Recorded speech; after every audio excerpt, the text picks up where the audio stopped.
So hello to everybody who's joining on Zoom, and hello to everyone in the room. I can't see you, but I know / hope you're there. And welcome to the 2021-2022 Hanover Seminar Series. We're holding all of the events this year in a hybrid fashion, so people can join in whatever manner they feel comfortable. For those who are on campus, we are kind of hoping that we'll be able to do question and answer both via Zoom and via the space, but we'll have to see how that goes today. So I'm Emily Huff. I'm chairing the Hanover committee again this year with support from Raju and Aki, and the entire forestry department office staff. So thank you all for your help, and particularly to Raju for acting as the on-campus host today. So to introduce Ritwick, we have been serving together. He's on the board of the Society and Natural Resources Journal that I'm currently serving as editor-in-chief for. So we had a conversation when he came, or let me know that he was coming to campus for a short time while his wife has an appointment here. And I thought this would be a perfect opportunity to kick off our Hanover series and take advantage of his visit to campus. So Ritwick is a Sloan Foundation funded research fellow at Arizona State University and part of a collaborative called the New Carbon Economy Consortium. But he received his PhD in natural resources from Cornell back in 2018 and had a postdoctoral fellowship at NYU this past year. He also holds a master's in public administration from Cornell and has worked across multiple organizations, including the UN Environmental Programs, Economics of Ecosystems and Biodiversity Initiative, and for some private companies as well. Ritwick is an interdisciplinary social scientist, so our paths have crossed before, but his work spans ecological economics, rural sociology, and science and technology studies. So his main focus has been on market-based solutions like carbon markets, biodiversity offsetting, and payments for ecosystem services. So using a case study approach, Ritwick analyzes the possibilities and limits of market-based solutions and alternatives, and he's worked across the US, Indonesia, Europe, India, and has published in journals like Journal of Environmental Management, Cultural Economy, Rural Studies, and Land Use Policy. So I'll let you take it away, and thank you very, very much for joining us today. Thank you very much, Emily. Thank you very much to the department for inviting me. I appreciate this opportunity. I think this is a new, something new for all of us after a year and a half or so of being locked in. I'm actually inside the room with some folks out here. So thank you everybody for coming here, and thank you all for coming online. As Emily explained, I am an interdisciplinary scholar. Just give me 1 second. All right, I'm an interdisciplinary scholar. I tell my students that environment is not a disciplinary field. So to understand and analyze issues around the environment, we need an interdisciplinary approach. My main interest lies in environmental governance and land use policies. I have a background in economics, as Emily points out, but I've also worked in the economic industry in macroeconomy. I used to work with the UN Environmental Program. I used to work with a private company called Centennial Group, which did financial and macroeconomic analysis. And gradually, from focus on economics and finance, I moved towards environment and ecological economics. So sometimes I like to think about myself as a recovering economist. I think the motivation for my work is to explore different ways in which markets and economic ways of thinking can be applied towards advancing environmental ends. And as I explored this topic further, I found that the answer is a little bit more complicated. Ideas like ecosystem services, offsetting, carbon pricing, etc., have become mainstream rhetorical tools, but to the extent they are producing conservation outcomes on the ground and institutional changes appears to be a lot more complicated, slow, fragmented, and arguably it has splintered. There isn't a real strong momentum for seeing these market opportunities realized. So the focus of my work is on understanding institutions, and institutions is one of those words that every social science disciplinary field thinks about as defines as something different.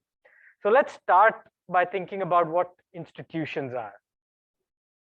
I hope you can see my change in slides. When we think about institutions in environmental governance, we often start from the state, market, and community structure. The state is the institution which organizes laws and bureaucracies that police those laws. The market creates incentives to conform with certain kinds of norms. And the community, which organizes itself as a collective to build the various kinds of environmentally developed norms. Can I word? All right.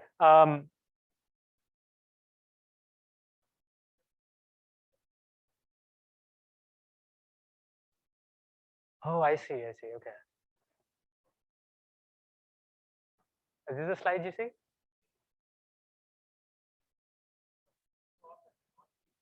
Oh, I'm not sharing my screen yet.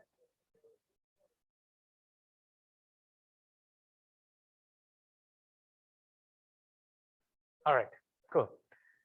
So we think about the state, market, and this community or the civil society as a main institutional structure. Over the years, when environmental governance first became a field with the environmental policy movements of the 1960s, the focus was really on developing environmental laws and strengthening the regulatory structure. Bureaucracies like the Environmental Protection Agency, the Fish and Wildlife Service in the United States developed at this time. Over the years, however, there is a movement towards exploring the market and the community. The market in the works of Joseph Bishop, Bromley, Pagiola, Costanza more recently, and the community most notably in the works of Eleanor Ostrom and the common pool resource management structures. I try not to focus on any one institutional structure, but explore how these institutional structures engage each other. So this is the concept of institutional hybridity and something I will develop as I show my presentation. I argue in my work that market solutions, to be able to be effective and operational and scalable, they must be in relation to the state and the community.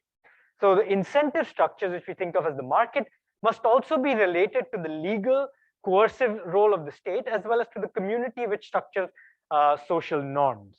I do not champion the market or economic rationality as the main institutional dynamic, but would like to explore to what extent can we see businesses, private regulation, and markets perform an effective tool. So this is kind of blending the works of economists like Friedrich Hayek's positions to more like Karl Polanyi's political economy positions. And when I say interdisciplinary, I'm really looking at multiple fields. So thinking about political science that looks most dominantly at the nation state, economics, which is most interested in looking at how the market operates, sociology, political science, and political ecology looking at dynamics of the community. I've also gotten significant training in science and technology studies, which looks at the role of science as a social structure that supports the construction of these institutional arrangements. I integrate these through the work on case studies. So I'm going to talk a lot about case studies and how case studies can help us understand how the institutional hybridity works. I'll do it in the context of biodiversity offsetting, which is something I'll introduce the basics of biodiversity offsetting today. I'll point out the key governance challenges in making offsetting work and not work, and the limits of biodiversity offsetting. We'll explore this in a further detail with one specific case study that I've been working on for the last year, which is to do with the American burying beetle, which is an endangered species in the United States. And finally, we'll talk about some policy implications.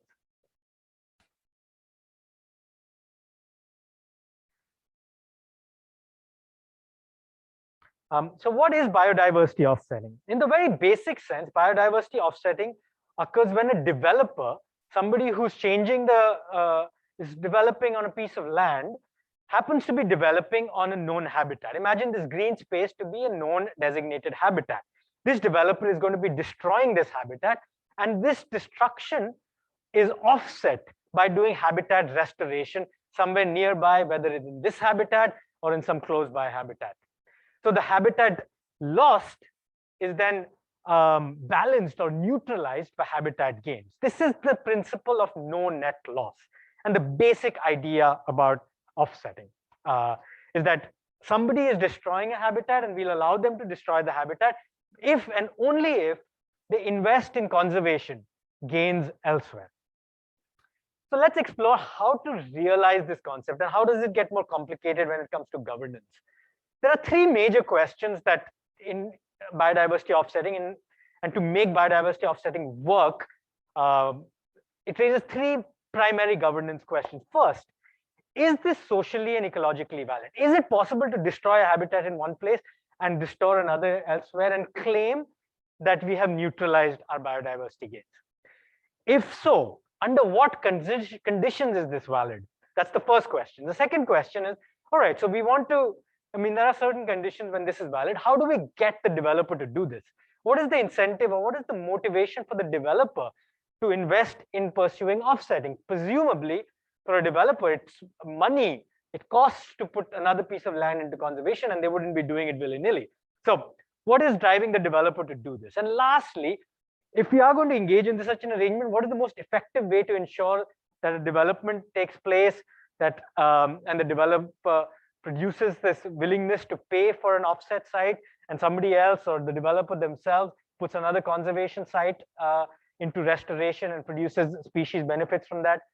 How do we create this, organize this relationship? What are the best ways to do this? So what conditions is it valid? What is going to drive the developer to do it, assuming that a developer has no incentive to go and put more money into conservation? And what is the most effective way to organize these arrangements? So let's consider the first question. And in answering the first question, there's a principle known as the mitigation hierarchy that becomes important. And a lot of you are already quite familiar with it, but I'll go through it very quickly. The first idea is that if a developer who's doing this habitat destruction can avoid this activity in any way, that should be the first line of approach. So, for example, if you're building a highway, is it possible to build a highway without cutting through this habitat? If so, that should be the first approach. Okay, so if it's not possible to build the highway without cutting through the habitat, is it possible to minimize the damage that this construction does to the habitat? For example, certain species are nocturnal species, and habitat construct and the development of the highway might involve a lot of lights which destroy the species during construction at night. So can you reduce the use of light at night in order to protect the nocturnal species? This becomes important in the case study I show later. Finally, when all efforts, reasonable efforts and avoidance and minimization have been exhausted, should the possibility for the developer to use offsetting be even available to them? So the mitigation hierarchy is a very important basic principle about when any kind of offsetting should be permitted. Right, so next question, what would drive a developer to pursue offsetting? Now, in a regulatory structure, it is the state that will compel an actor. This is returning back to the institutional structure. In a market dynamic, there's some kind of economic gain for a company or a development actor to invest in offsetting. They would do it because they have a profit from doing this, maybe because of the consumer, maybe because their financer requires it. All these kinds of operations are active in some form, but not in a very large form. And lastly, maybe the development actor, private company, does this out of their sense of community or CSR. I would argue, and based on my research, that over time, this logic of offsetting has shifted.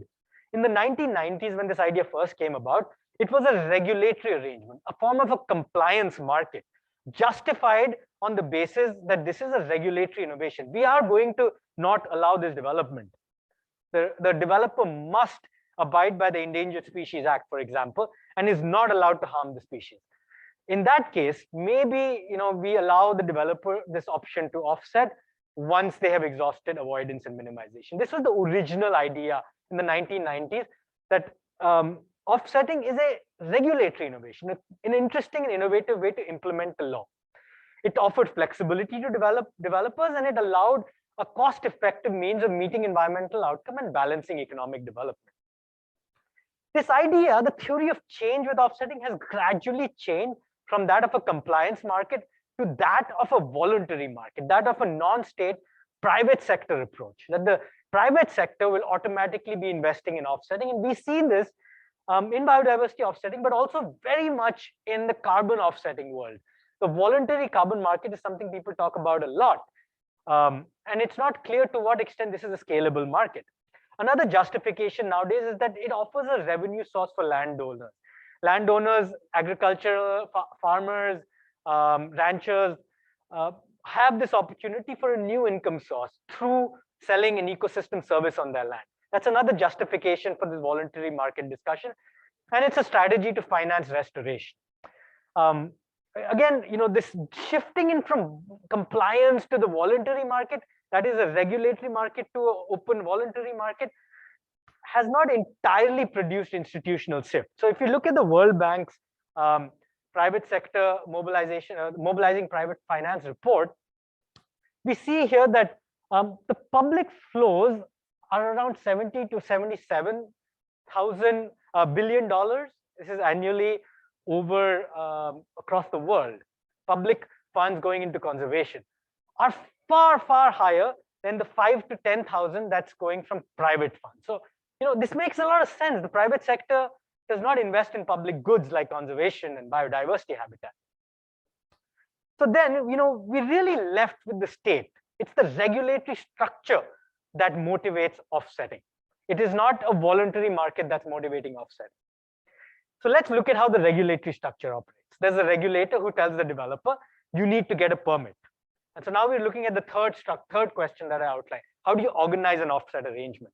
So a regulator said, you need a permit, and the developer says, okay, how do I do this? Well, I'm going to, under a non-market approach, the first one I'll introduce, goes to some kind of landowner and says, hey, I'll pay you some money. Can you put some land under conservation? It's like, okay, you give me this much money, I'll put this land under conservation. And the regulator's like, okay, but I want to ensure that this land that you put under conservation is equal, or at least neutralizes the losses that you're creating in the other side. So the regulator steps in and does some quality controls. In some cases, in a system in the legal instrument called permittee responsible mitigation in the US, if the developer and the landowner are common, the developer basically buys land somewhere nearby and says, I'm going to put this under conservation. I'm going to build this road. I'm going to build this mall. I'm going to build a housing extension.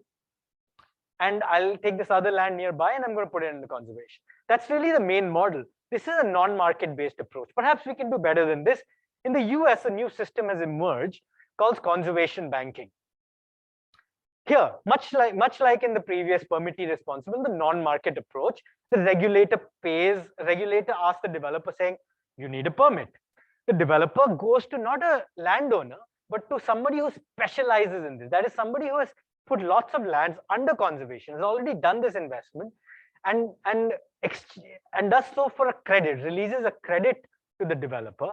So the conservation banker does some conservation restoration, puts a habitat under protections. The regulator steps in, does some quality controls. The conservation banker is a private actor, has a financial investor backing them who puts money to them to fund these activities. The conservation banker gives them a return on investment. Because of the private sector nature of this action, there is also a host of other third-party actors involved. Those are land trusts, financial holders who hold the endowments, and environmental consultants. And I can speak more greater details about these, but for the sake of time, I'm going to go ahead, but please feel free to ask questions about this later. But the structure, the whole structure of the market operates with the regulator doing quality control, with the regulator doing financial and legal assurances that the property you put in place is going to be there till perpetuity. There is going to be money to continue holding this property under and cutting the trees, felling the grass that's necessary to maintain the habitat. All this costs money. Who's going to pay for this money? There's an endowment structure, and the regulator ensures that these institutional structures are maintained. When all this has happened, the regulator issues a permit to the developer. So the circle continues. So to understand this a little bit better, I'm going to give you an example of a case study project, a specific one that I've been working on. Just to, the complexities of this institutional arrangement can become more evident.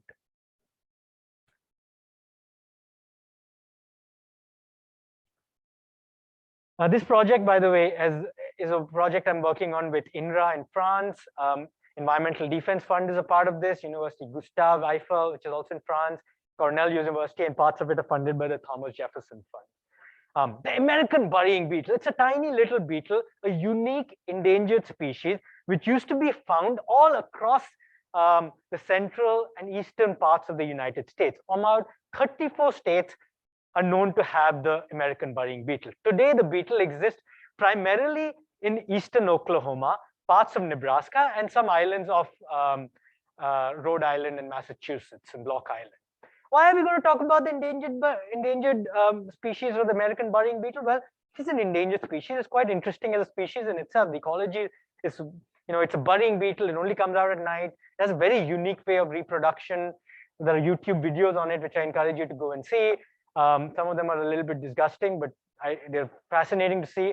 But the case study I'm going to present has a large keystone pipeline involved. It has the science being tested about what is considered an endangered species, the oil and gas industry, a political crisis at the Fish and Wildlife Service. All together, these stories come together to show you how three things happen. How does the market start? How does the market expand? And then how does the market fall apart? These three things all become very clear as I develop this case study.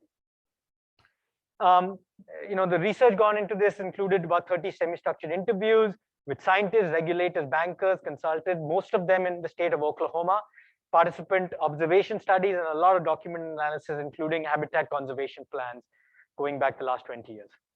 The beetle was listed as an endangered species in 1989.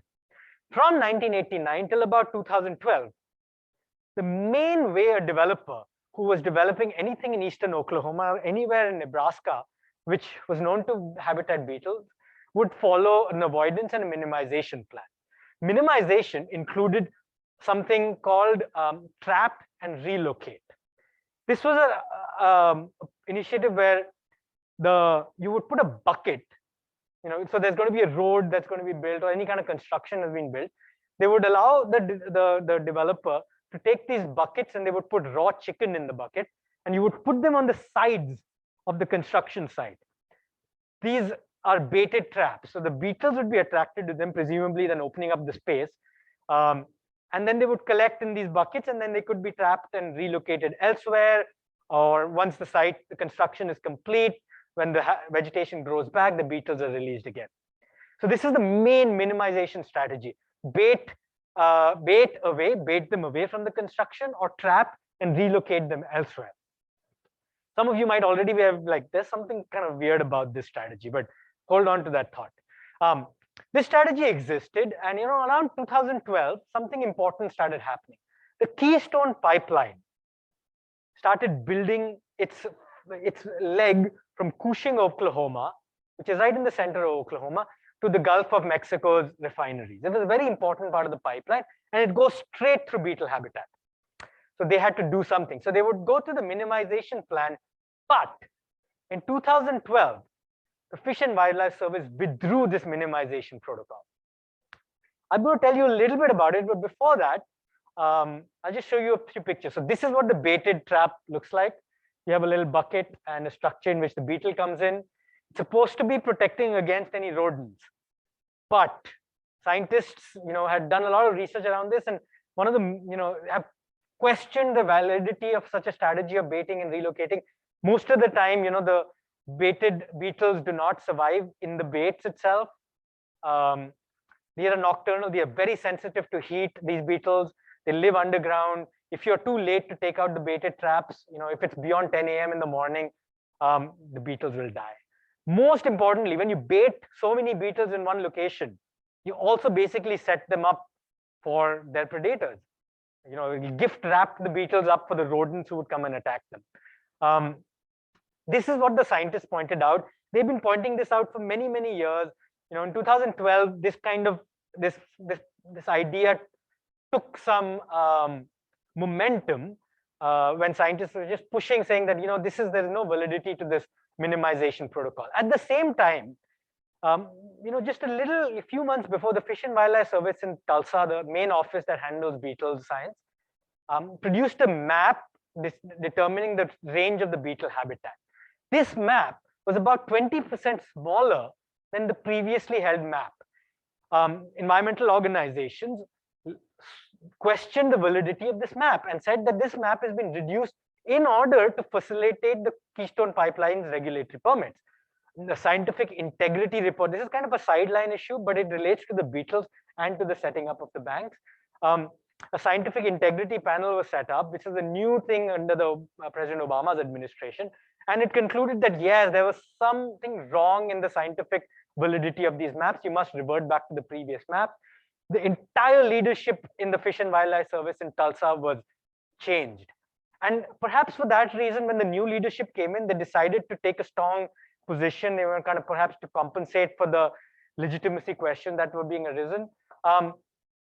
They removed the protocols and they started this new work to create these banks. So without the minimization protocol, the Keystone Pipeline had no way to construct its pipeline across Oklahoma. And the same beetle, by the way, is the reason the Keystone Pipeline was also stalled in Nebraska before the current administration withdrew its permit. So the beetle is has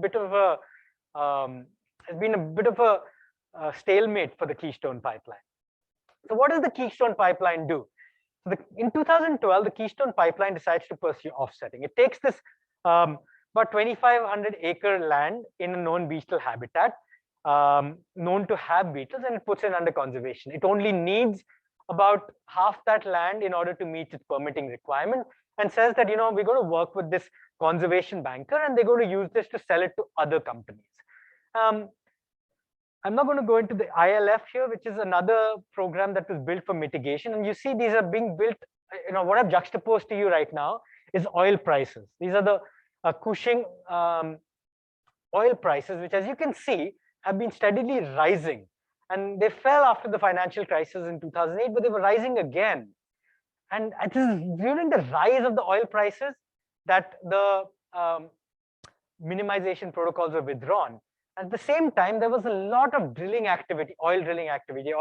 Eastern Oklahoma is a major oil drilling state. And all these little oil refineries, oil drillers, were now suddenly without a way to continue doing their activity. They couldn't construct, they couldn't drill oil, they were worried about regulatory non-compliance.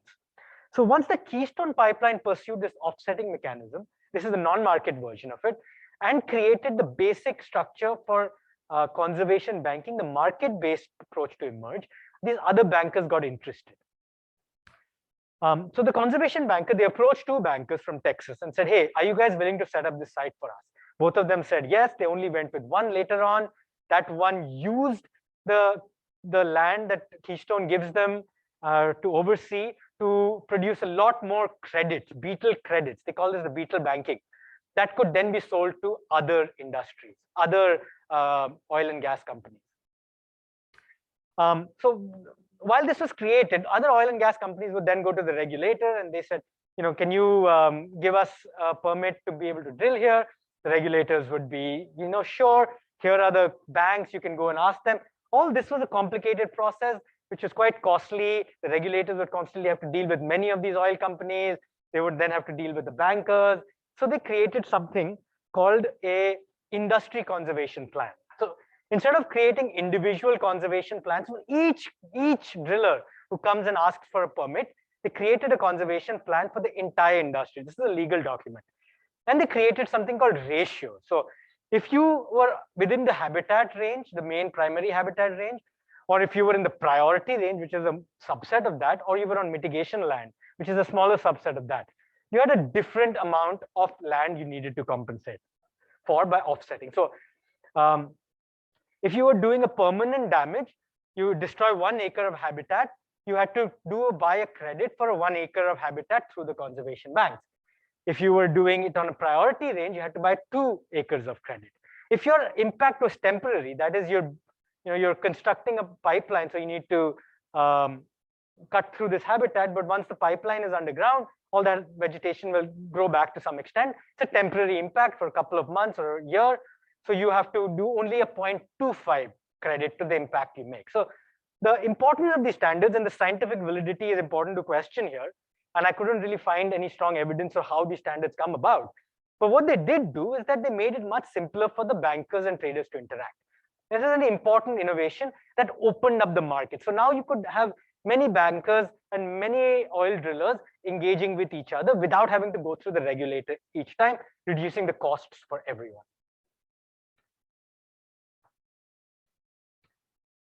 So 2012, this happens, but very soon after, in 2014, oil prices basically drop. And as soon as oil prices drop, the banking industry or the oil drillers now have a very little incentive to pay for this extra credit. And each acre of credit was roughly about $10,000.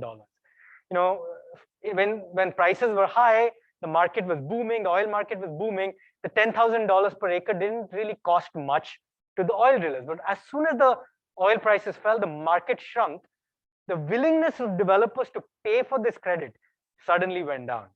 And at this point, Senator Jim Inhofe of Oklahoma submitted a bill to the Senate, US Senate, saying, please delist in the American burying beetle should not any longer be an endangered species. This didn't quite go through, but the Independent Petroleum Association submitted a petition that to the Fish and Wildlife Service saying that, can you please delist the species? It does not meet the criteria for an endangered species.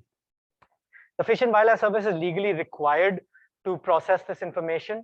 They dragged their feet under the previous administration, under the Obama administration. When the President Trump's administration came in, there was more momentum towards this. So the Fish and Wildlife took this up. They did a scientific assessment.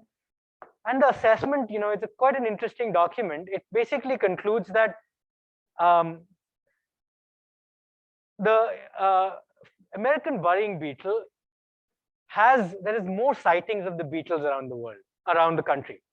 It is not clear whether that's because there is more testing done, there's actually more surveys being done for the beetles, or that the beetle population has improved.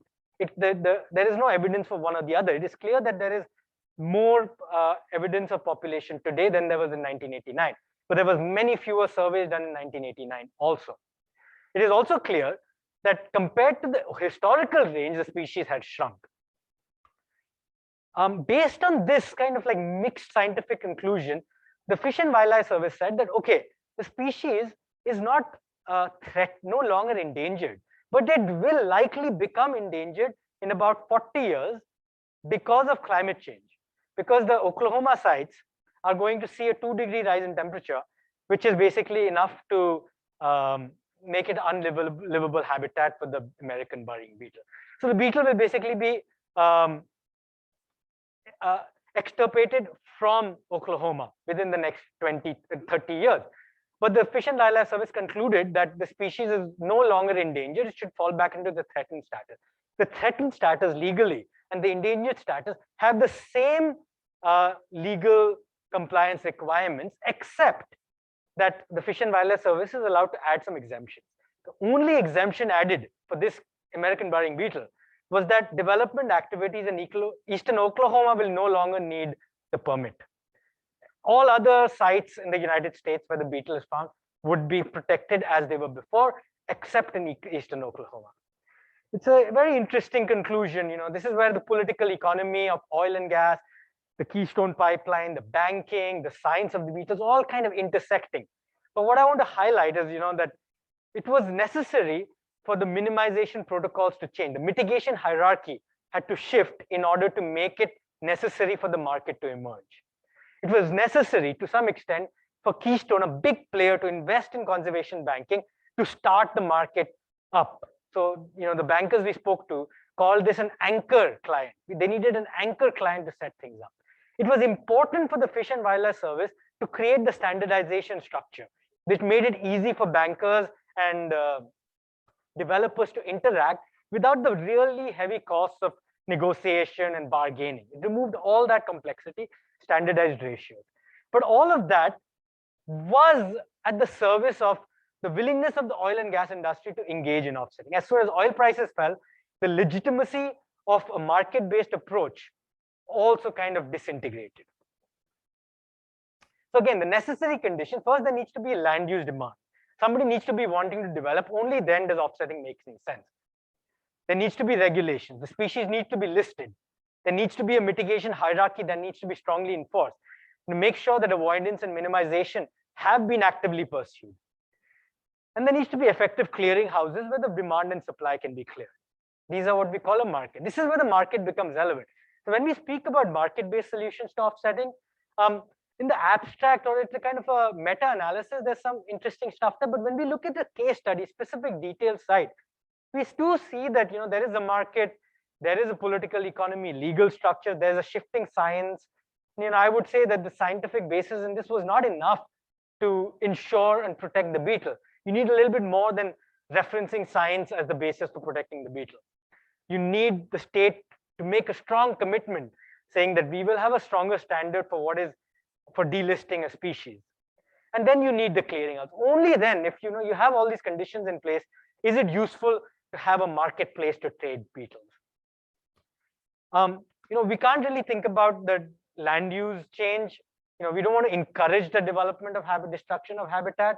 So it's the last three parts here, the necessary conditions, that from a perspective of conservation, not from the perspective of creating markets, but from the perspective of making markets work for producing conservation, do the three things of land use regulations, mitigation hierarchy, and the clearing houses, markets become relevant. So in the last point, I'd like to just highlight what this means for our institutional structure. So we have the state, which creates the legal basis for offsetting.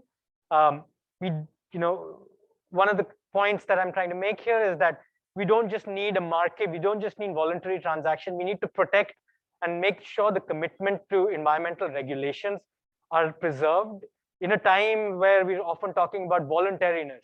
We're talking about ecosystem service and payments for ecosystem service. It's critical that we don't loosen our commitment to protecting the legal foundations of environmental governance.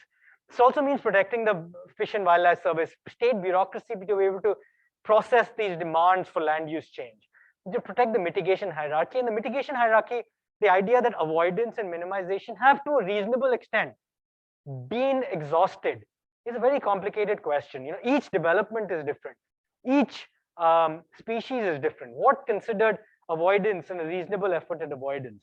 What is considered a reasonable effort at minimization? Have you tried everything? This is a question that cannot really be standardized.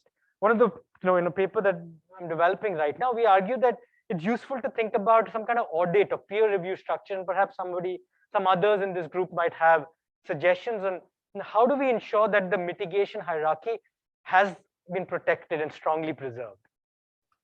You also, create the momentum from the civil society for lobbying and litigation, challenge development activities that are infringing into habitat, and use a conservative in that, protect the position of a precautionary position here, we need an NGO or a civil society community that is a little bit more combative, a little bit more willing to challenge the development and economic activities, as well as the state.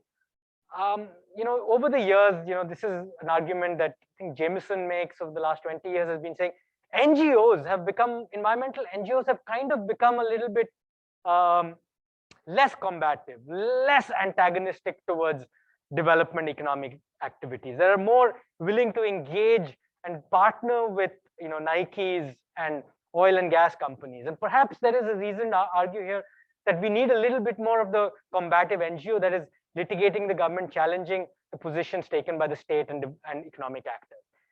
Another space that's important here are consultants, and this is another project that I'm developing with my colleague in France. The consultants, a lot of these developers turn to consultants. Consultants are biologists, they are trained biologists, most of them. They do the surveys for the beetle, for example, or all environmental positions. But they are paid actors, they are for-profit consultants, but they are also doing the science here.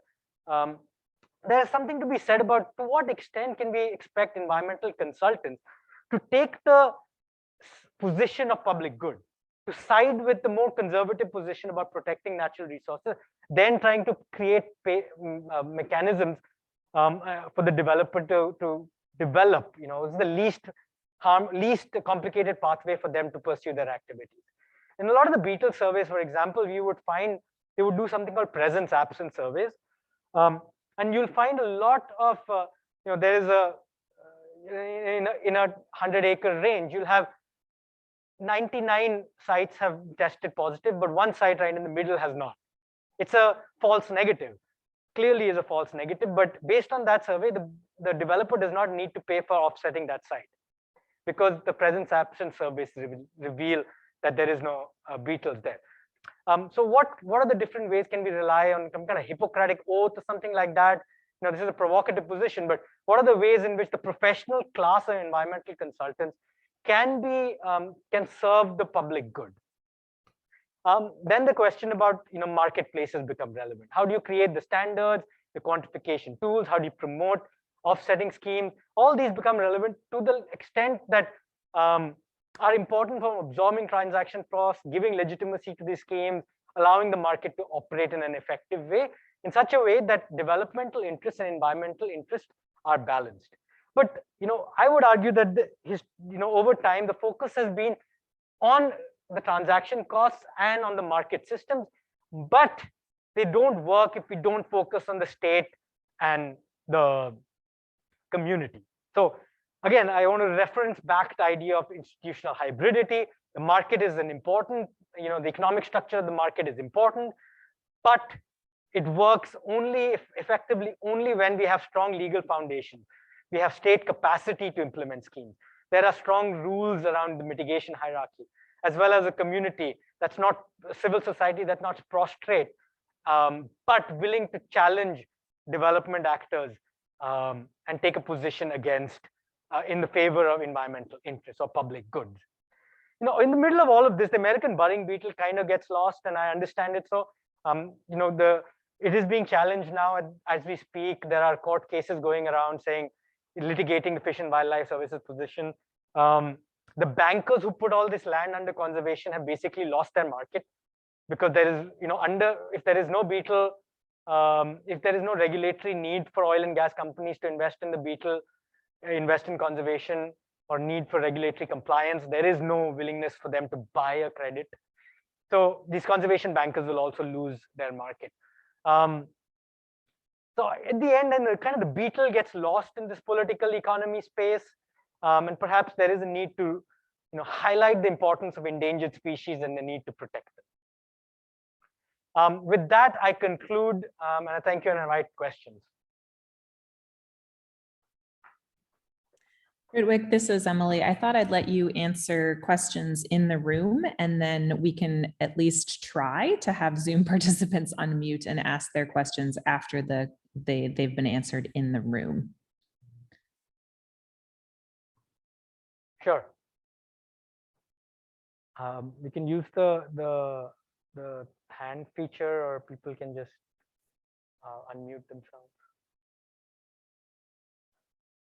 Yeah.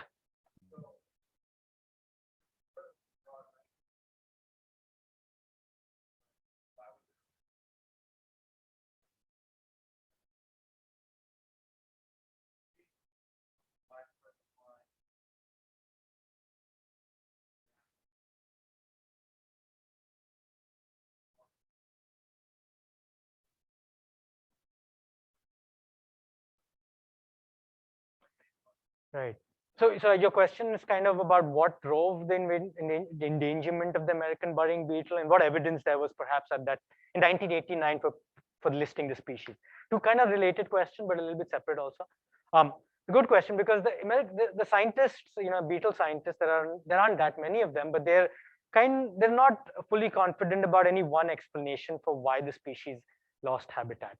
But in 1989, when they did a species assessment, they found that compared to historical evidence, which was basically museums around the country that had some kind of specimen and they have some locational data attached to them, they found that it existed in 34 states.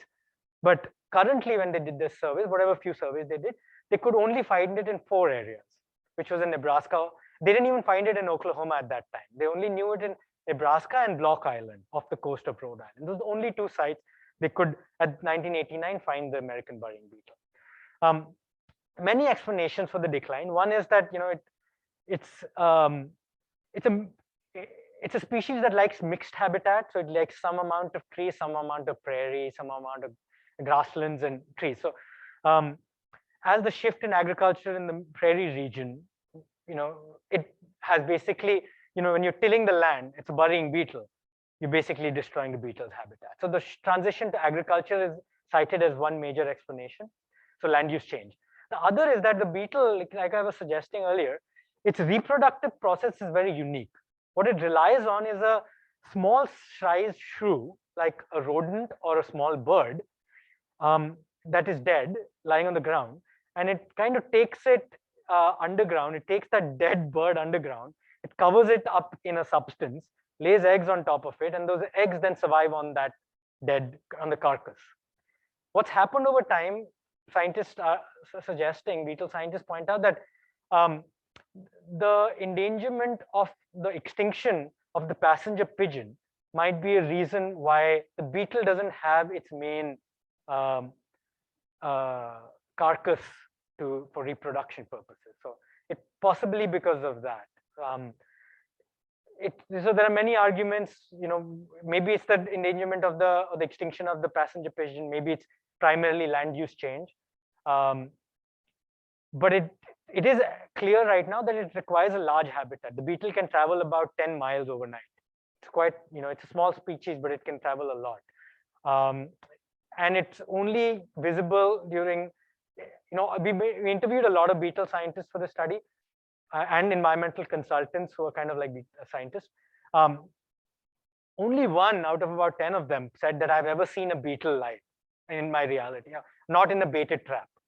So it's not very, even scientists don't see it in the wild unless they've trapped it.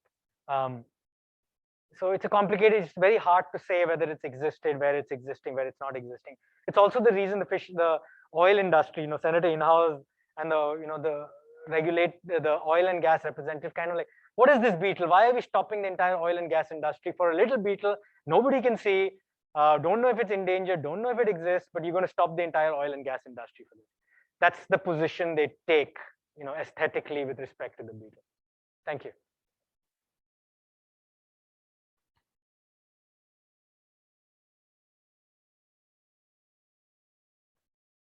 Happy to respond to any further questions.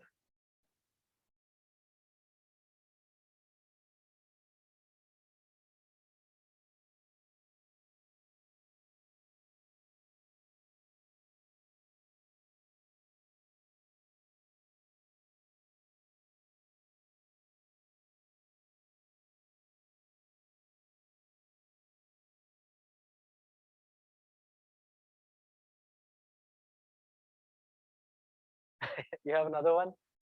Sure, go ahead.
Right.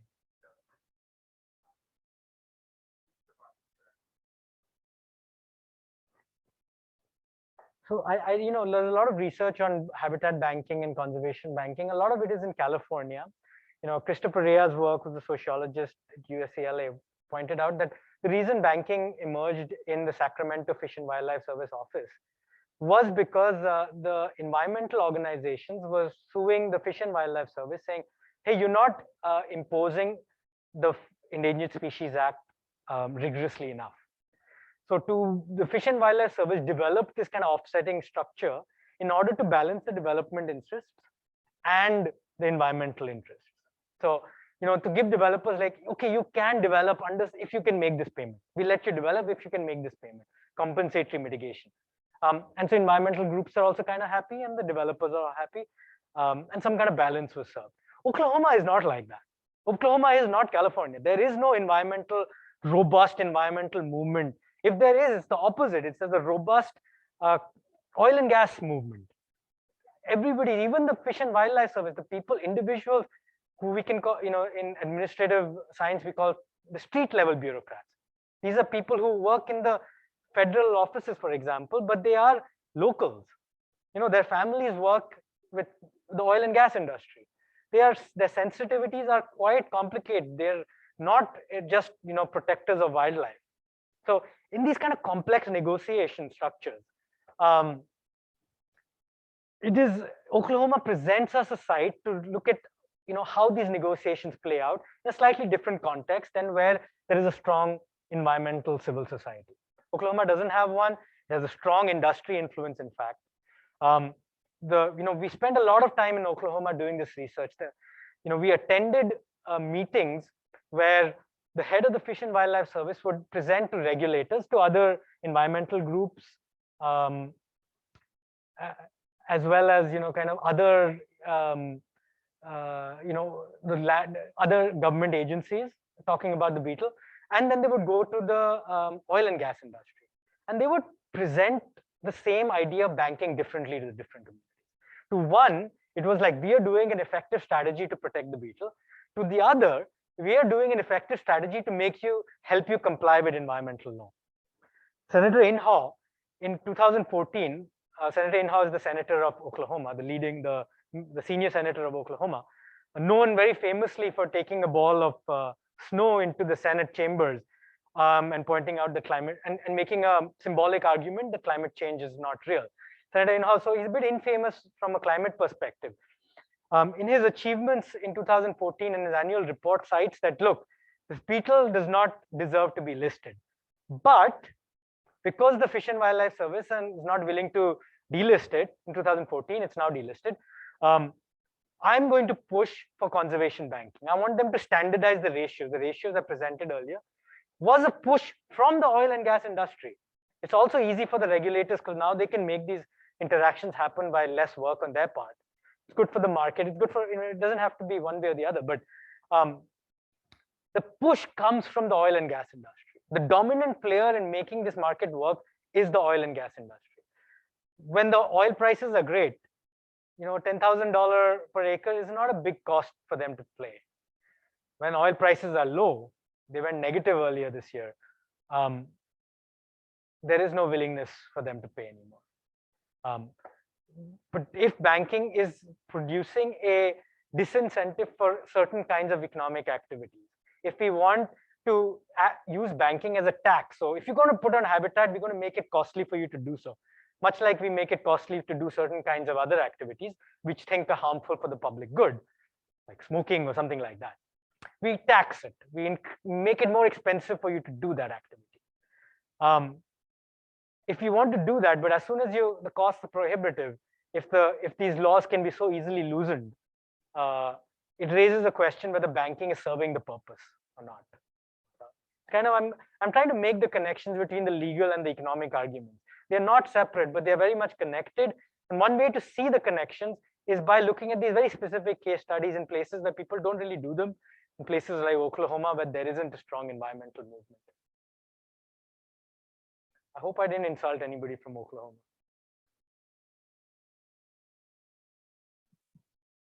I had a quick question.